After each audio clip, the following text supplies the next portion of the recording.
오늘은 어두운 세상을 비추는 빛으로 부름받은 사람들 주제로 말씀을 전하겠습니다. 어두운 세상을 비추는 빛으로 부름받은 사람들. 자, 오늘은 이제 9번째 재앙으로 흑암 재앙에 대해서 아침에 공부하겠습니다. 369 생각나시죠? 369는 뭐라 그랬어요? 아무 경고 없이 하나님께서 재앙을 내리신 재앙이 369 그렇게 돼 있다 그랬습니다. 1, 2 두 번 경고하고 경고한 다음에 그대로 듣지 않을 때는 이제 세 번째 하나님께 경고 없이 재앙을 내리시고 그렇게 369로 이루어진다 그랬어요. 오늘 9번째 재앙입니다. 아무 경고 없이 이제 흑암 재앙으로 하나님이 애굽을 치셨지요. 오늘은 두 가지에 집중해서 말씀을 전하겠습니다. 하나는 세상의 빛이 되는 사명이고 또 하나는 성도를 쓰러뜨리는 사탄의 전략이 이제 종합편입니다. 이렇게 좀 아침에 묵상하겠습니다. 자, 우박재앙에도 불구하고 바로가 변하지 않자 하나님께서는 아무 경고 없이 흑암재앙을 내리셨어요. 흑암재앙을 22절 23절 보면은 모세가 하늘을 향하여 손을 내밀매 캄캄한 흑암이 며칠 동안 있었습니까?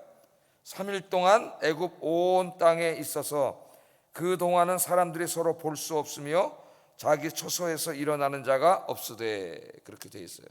그러니까 흑암 재앙을 내리셨는데 3일 동안 흑암 재앙을 내리셨습니다.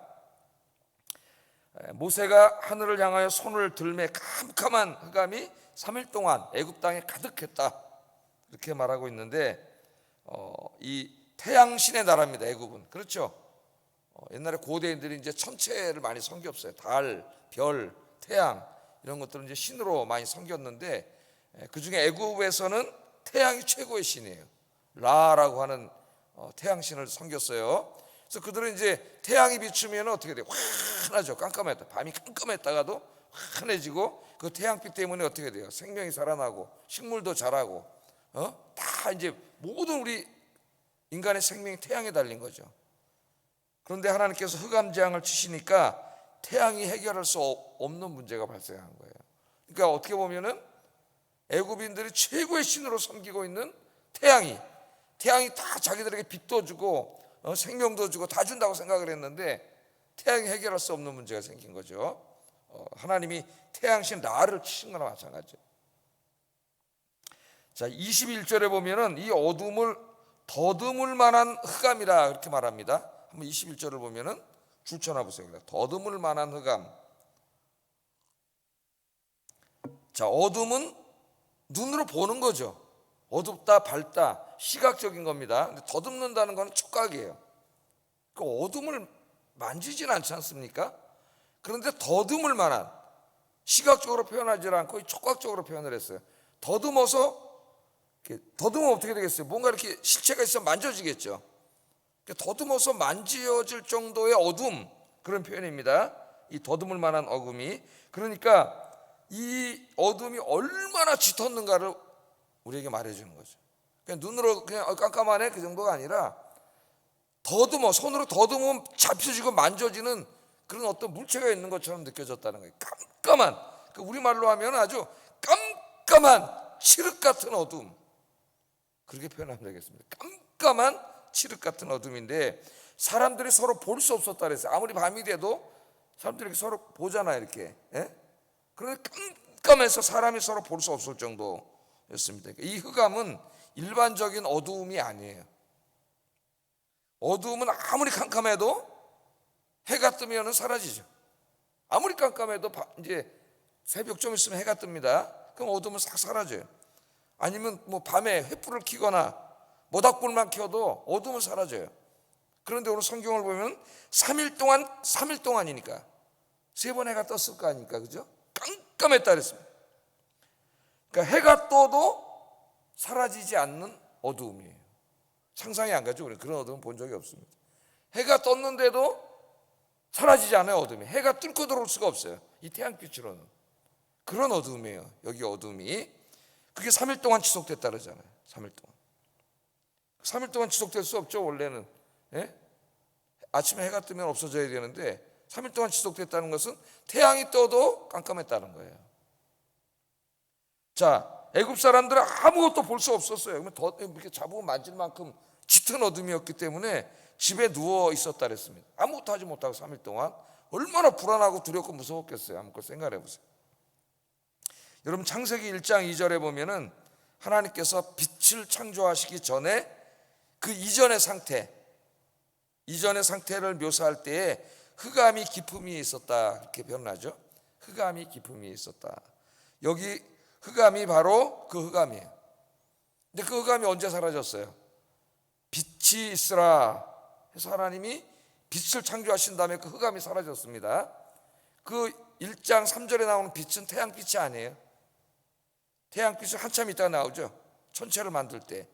하나님의 영광의 빛이에요. 그래서 태양을 만드시기 전까지는 한 3일 동안 이 세상은 하나님의 빛으로, 하나님의 영광의 빛으로 이 세상이 비치고 생명이 유지됐어요. 4일째 하나님이 태양을 만드시고 거기다가 하나님의 빛을 이전시켜 가지고 그때부터는 태양으로 이제 이 지구를 비치게 했죠. 그러니까 하나님이 세상을 이제 맨 처음 천지를 창조하시니라. 천지를 창조하시고, 천지는 뭐예요? 하늘과 땅, 그리고 아무것도 없는 거예요. 우주에. 그 창조를 하셨을 때의 상태가 흑암이 깊은 상태.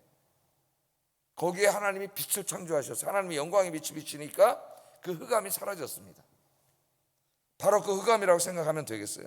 그러니까 이 흑암 재앙은 이 바로와 애굽 사람들에게 엄청난 절망과 충격을 준 거예요. 왜냐하면 자기들이 절대적으로 궁극적으로 신뢰하던 태양이 신인데 태양이 아무것도 할 수 없잖아요. 자기들은 도와줄 수도 없고, 당연히 태양이 뜨면 어둠이 없어져야 되는데 이 어둠이 없어지지 않아요. 하나님이 심판하신 어둠은 없어지지 않아요. 자, 하나님이 캄캄하게 하시면 이 우주 안에 그 무엇도 그 어둠을 몰아낼 수가 없습니다. 깜깜해. 그런데 놀라운 일이 있는 거죠, 여러분. 이스라엘 사람들이 살고 있는 고센 땅에는 어떻게 됐다 그랬어요? 흑암 대신에 거기는 빛이 비치고 있었어요. 빛이. 여러분이 놀라운 광경을 한번 생각을 해보세요. 애굽 천하가 태양이 떠도 해결되지 않는, 손으로 이렇게 잡으면 막 이렇게 만져질 것 같은 그렇게 짙은 어둠이 쫙 깔렸어요. 애굽 사람들이 막 일어나지도 못해 무서워서. 아무 보이지가 않으니까요, 앞에 있는 사람도. 그런데 이스라엘 사람들이 살고 있는 저 고센 땅을 한번 보세요. 거기는 빛이 쫙 비치고 있는 거예요. 그걸 한번 여러분 상상을 해보세요. 그 광경 어마어마하겠죠. 애굽 사람들이 볼 때는. 또 이스라엘 사람들이 볼 때도 마찬가지겠죠.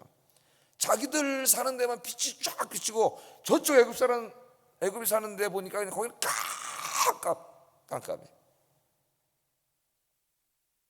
하나님이 이스라엘 백성들이 사는 곳에만 빛을 비춰줬어요. 23절 한번 읽어보겠습니다. 23절 시작.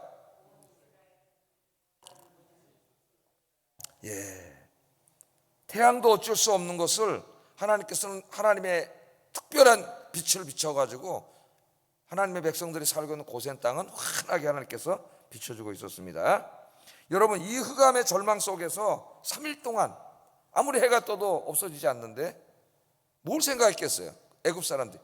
저쪽에 보니까 저쪽은 빛이 쫙 고센 땅에만 비치고 나머지 다 깜깜해. 뭘 생각했어요? 야, 정말 여호와 하나님을 믿는 저 사람들에게만 소망이 있구나. 태양신 라가 진짜 신인 줄 알았는데 이거 아무것도 할 줄 모르고 우리를 도와줄 수도 없고 흑암을 몰아내지도 못하고, 정말 여호와 하나님을 믿는 저 이스라엘 사람들 저기만 빛이 비치니까 여호와 하나님이 정말 하나님이구나, 그렇게 생각하지 않았겠습니까? 이 사람들이. 이 자체도 굉장히 공포지만은 이 놀라운 그림은 하나님을 믿는 사람들과 믿지 않는 사람들의 이 영적인 실존적 모습을 보여준다. 그것을 보여주는 상징이라고 생각하면 되겠습니다. 자, 이 세상에는 두 종류의 사람이 있어요. 여러분처럼 하나님을 믿는 사람, 믿어도 너무 열심히 잘 믿어서 새벽에 나와 기도하시는 하나님 믿는 사람들이 있고, 이 교회 바깥에는 하나님을 믿지 않는 사람들이 살고 있어요. 하나님을 믿는 사람들을 향하여, 교회를 향하여 우리 예수님은 세상에 빛이라 그랬죠. 빛. 그다음 하나님을 믿지 않는 저 세상을 향하여 하나님 요한복음에 어두움이라 그랬어요. 어두움. 그게 바로 오늘 여기는 호셰크, 어두움이에요. 시득 같은 어두움, 흑암. 영적으로 그런 상태에 있다는 거예요. 영적으로. 이 교회에만 하나님의 영광의 빛이 쫙 비치고 있고 온 세상은 깜깜해. 영적으로 보면 그걸 우리가 볼 수 있어야 돼요. 깜깜해요. 자, 애굽 사람들 한번 보세요. 애굽 사람들은 권력을 가진 자들이고 재물을 가진 자들이고 지식을 가진 자들인데 그들은 영적인 깜깜한 어둠 속에서 아무것도 볼 수 없는 거죠. 예? 그들에게는 진리의 빛, 생명의 빛, 도덕의 빛이 비치지 않습니다. 깜깜해요, 영적으로. 그래서 그들은 창조주 하나님을 보지 못하고 구원의 길도 보지 못하고 인간의 참 도리도 보지 못해요. 영적으로 깜깜한 상태에 있다는 거예요, 애굽 사람들은. 그러나 하나님을 믿는 사람들은 빛이 비치고 있어요. 환한 하나님의 빛이 비칩니다. 밝은 빛 가운데서거든 창조주 하나님을 보고 있고 구원의 길을 보고 있고 도덕의 길. 도덕의 길이 뭐예요? 인간의 참 도리의 길이죠. 그 길이 비치고 있기 때문에 그걸 볼 수 있는 거예요. 그러니까 세상 사람들은 아무리 자기가 공부를 많이 했다 할지라도 진리에 대해서 깜깜해. 아무것도 모르는 거죠. 그러니까 하나님이 없다 그러잖아요. 하나님 아무것도 안 보이니까 깜깜하니까.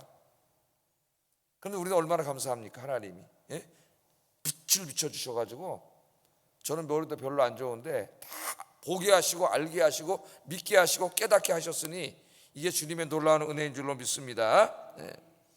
자, 그래서 여기 중요한 사명이 빛이 되어야 하는 사명이에요. 빛이. 교회는 세상에 빛이 되어야 됩니다. 진리의 빛, 구원의 빛, 도덕의 빛을 비추는 빛이 되어야 돼요. 그래서 세상이 비친 거예요. 세상 사람들이 깜깜해서 아무것도 모르고 보이지 않는 그 칠흑 같은 어둠 속에 있는데 교회만 빛이 비치는 거죠.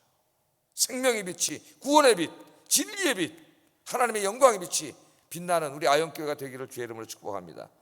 그러면 사람들이 어떻게 하겠어요? 그 깜깜한 어둠 속에 두려워서 빛으로 오겠죠. 그래서 예수님 빛이 되라는 거예요. 여러분 한 사람 한 사람이 세상에 나가면 그냥 육안으로 보면 다 똑같은 것 같지만 영적으로 보면 여기는 깜깜한 사람들이잖아요. 아무것도 몰라. 하나님이 없다 그래요. 여러분들은 빛이 돼야 돼요. 그래서 여러분들의 말, 행동, 여러분의 삶이 빛이 되어서 여러분을 통해 하나님을 볼 수 있고 여러분 안에 진리를 볼 수 있고 생명을 볼 수 있는 그런 세상의 빛이 되시기를 주의 이름으로 축복합니다. 그래서 오늘부터 이제 기도할 때 내가 세상의 빛이 되게 하시고 이때는 항상 오늘 말씀을 생각해 보세요. 깜깜한 애굽 땅에 하나님의 백성들에게만 쫙 생명의 빛이 비치는 그 모습을 생각하면서 내가 바로 그런 세상의 빛이 되게 해달라고 기도하고 특별히 우리 아영교회가 이 어두운 세상 속에서 환하게 우리 교회만 빛이 비치는 그런 교회가 되게 해달라고 기도하는 여러분 되기를 주의 이름으로 축복합니다. 자, 두 번째 이제 흑암 재앙으로 치니까 3일 동안 견딜 수가 없는 거죠. 그래서 바로가 또 모세를 불렀습니다. 모세를 불러서 이제 이렇게 24절에 이렇게 얘기를 한번 읽어보겠습니다. 24절 시작.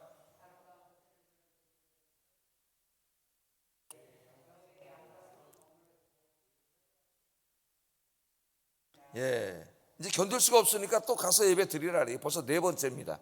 네 번째. 세 번 이때까지 세 번 해놓고 안 지켰죠? 네 번째 얘기하는데 이번에는 다 가도 좋다는 거야. 좋아, 너 자식도 가고 가족도 가고 다 광야에 가서 예배 드려도 좋은데 너희가 키우는 소와 양, 가축들은 가져가면 안 된다. 계속 조건을 달았죠. 이제까지 가져가면 안 된다는 거예요. 그렇게 조건을 답니다. 자, 이제까지의 바로의 태도를 보면은 그 태도 속에 사탄이 성도들을 쓰러뜨릴 때 사용하는 방법이 다 나와요. 4번 동안. 맨 처음에 뭐라 그랬어요? 맨 처음에는 완강했죠. 5장 2절에는 하나님을 예배하지 말라 그랬어요. 못하겠습니다. 난 여호와를 알지 못한다 그랬어요. 출애굽기 5장 2절 읽어보겠습니다. 시작.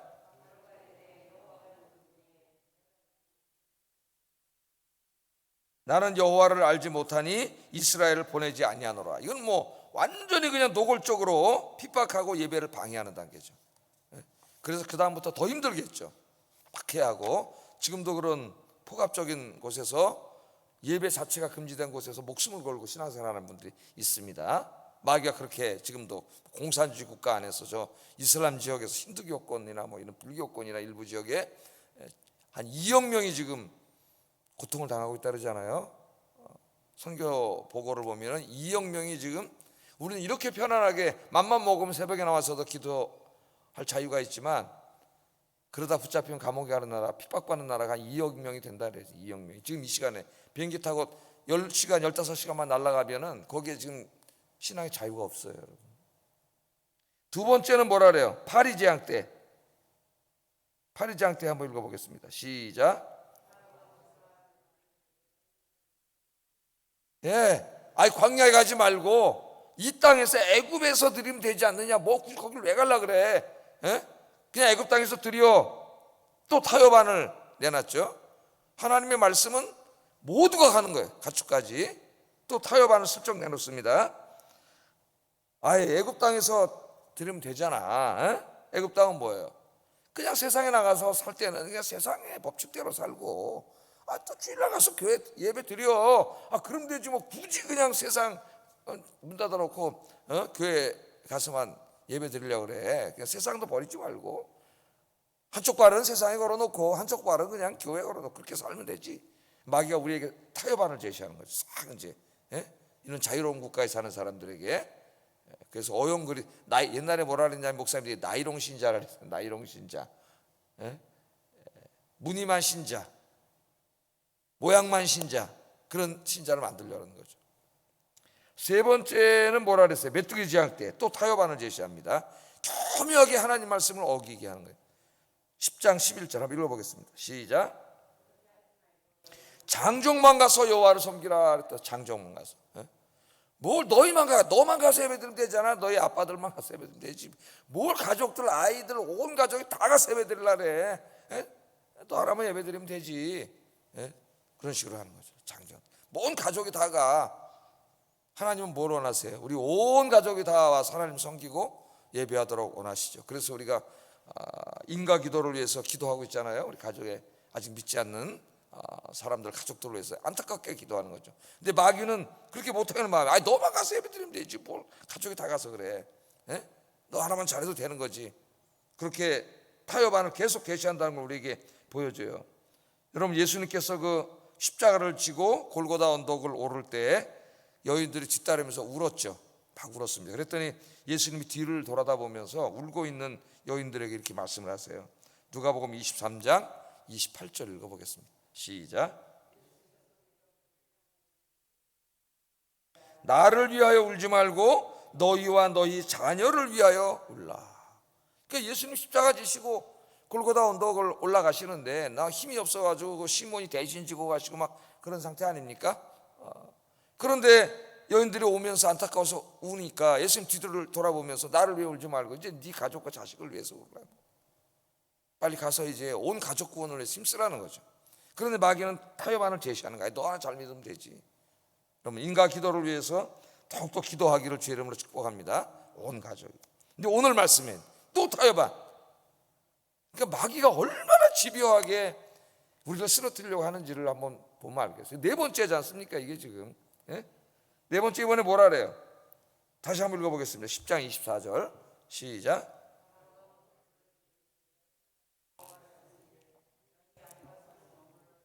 너희 어린 것들은 너희와 함께 갈지니라. 좋아. 그럼 너희 자녀들을 뭐 다 가서 예배드려도 좋다 해. 이거야. 이제 진짜 바로가 이제 변했나 보다 그랬더니 또 조건을 달아요. 너희 가축들은 가져가지 마라. 가축들은 여기다 놓고, 가축들이 욕심이 생겼나 봐요. 지가 가지려고. 너희들만 가서, 사람은 다 가서 예배드려도 좋아. 가축들을 가져가지 마. 마지막으로 또 이렇게 딱 타협안을 제시합니다. 사탄이 우리 마음속에 속삭이는 거죠. 온 가족이 그래 예배만 드리면 됐지. 뭘 거기 또 가서 이렇게 헌금도 내고 뭐 또 필요하다 그러면 이렇게 헌물도 하고 이렇게 돈 벌어가지고 또 하나님께 드리고 뭘 그런 것까지 하려 그래. 그냥 너만 가서 예배만 드리면 되잖아. 기도하고 신앙생활하고 몸만 가서 하면 되지 뭘 재물까지. 이 사람이 재물에 약해가지고 이 시험에 상당히 많이 걸리는 것 같아요. 그냥 가서 너만 예배드리면 되지 뭘 재물 가지고 그것까지 다 가져가려 그러느냐. 그렇게 얘기하죠. 그랬더니 모세가 뭐라 그래요? 여기에 대해서 강력하게 이야기합니다. 25절 26절 읽어보겠습니다. 시작.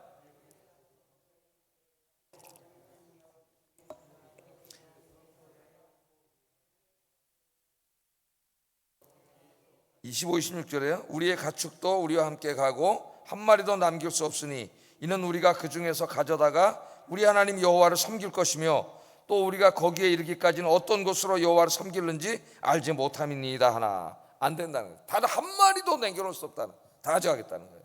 그러면서 뭐라 그러는 거예요? 우리가 그 중에서 가져다가 여호와께 드릴 거다. 섬길 때 여호와께 드릴 거야. 그럼 여호와께 드릴 것만 가져가면 되잖아. 그럴까 봐 뭐라 그래요? 이 많은 것 중에 어떤 걸로 여호와께 드릴지 우리가 모른다는 거예요. 그게 다 가져가겠다는 거예요. 한 마리 남겨놓지 않고.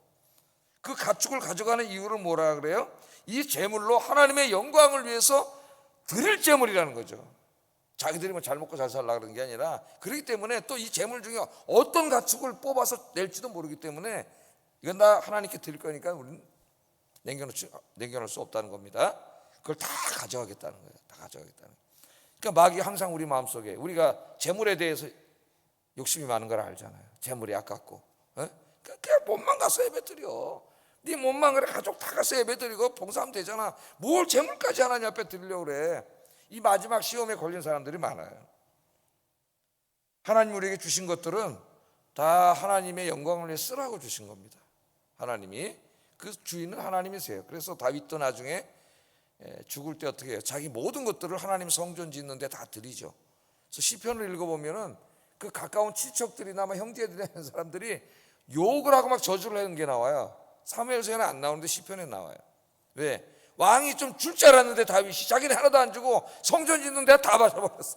다 바쳐버렸어. 주를 향한 열심이 나를 삼켰다고 했으니 나중에 그 말씀을 인용을 하시는데요.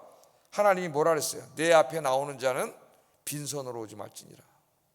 하나님 무슨 돈이 필요하실까요? 재물이 필요하실까요? 필요 없어요. 왜? 물질이 있는 곳에 마음이 있다는 걸 하나님은 너무나 잘 알아요. 네가 올 때 빈손으로 오지 마라. 아까워서 다 남겨놓고 하나님 앞에 그냥 왔다. 그 마음이 진심이 아니라는 거예요. 그 마음이. 그래서 빈손으로 오지 말라 그러는 거예요. 오늘 마귀가 마지막으로 하는 게 가축들을 가져가지 마라. 너희 자식까지 다 가도 되는데, 그런 마음 때 사탄아 물러가라 이야기하시고, 나에게 모든 것은 다 하나님이 주신 것이니 주님의 영광을 위해 드릴 수 있는 여러분 되기를 주의 이름으로 축복합니다. 기도하겠습니다. 말씀을 생각하면서 기도합니다. 어두운 세상의 한가운데 진리의 빛, 구원의 빛, 도덕의 빛이 환하게 빛나는 삶이 되게 하소서. 여러분 자신이 깜깜한 어둠 속에서 세상 사람들이 어느 날 보니까 여러분의 삶의 모습 속에 빛이 쫙 여러분에게 비치는, 그런 사람이 되게 달라고 기도하세요. 우리 교회가 이 깜깜한 세상에 하나님의 영광의 빛이 환하게 비치는 교회가 되게 해주세요. 이렇게 기도해 주시고요. 나의 모든 것을 다 드려 하나님을 섬기고 예배하는 삶을 살게 하소서. 기도하겠습니다. 사랑과 은혜가 충만하신 아버지 하나님,